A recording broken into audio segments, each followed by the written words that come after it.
Moscow, Shukinskaya Station. The time is already 23:55. My train is coming. I Saturday it and, as always, plug headphones with my favorite band into my ears. Already, there are fewer and fewer people at each station. She didn't notice how she fell asleep.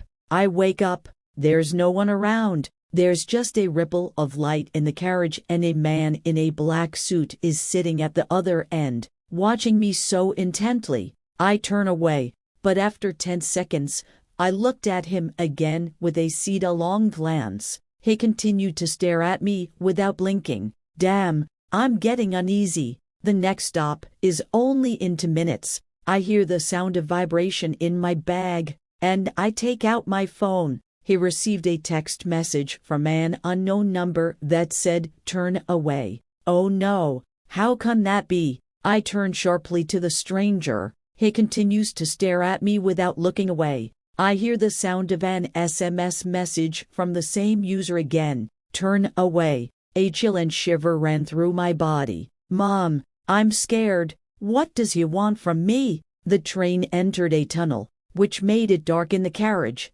We are leaving the tunnel. It suddenly brightened in the carriage, and the man, who was sitting at the other end of the carriage, was already in the other seat. Directly opposite me, the train starts to slow down at the stop. I go out the door and walk briskly towards the exit. I stopped to look back, turned around, but he was no longer on the train. Oh my God, what kind of mysticism is this? I run towards the exit, climbing the stairs, but I don't have time.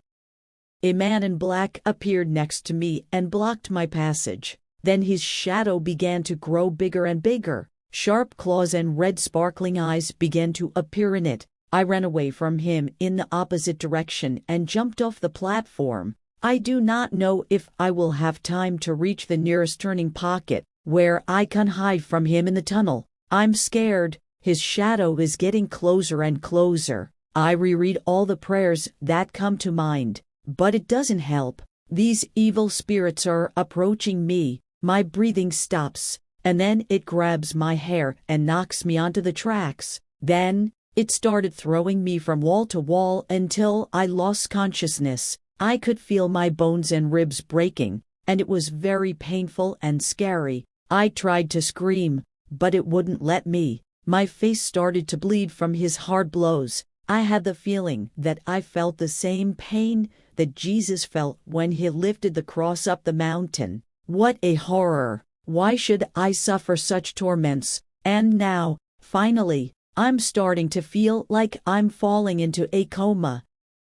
I wake up to a bright light in my face. I looked around. There are people in white coats everywhere. It dawned on me, I'm in the hospital. I quietly start to get out of bed, but I can't. One leg is in a cast, and my head hurts terribly and is wrapped in bandages. I take crutches and go to the mirror. There are claw scratches and scars on his face. A medical splint was placed on his left arm. Oh my God, did I really fall into the clutches of this otherworldly horror? I hear the sound of an SMS message. Take my phone out of my bag. Open a new message from an unknown number.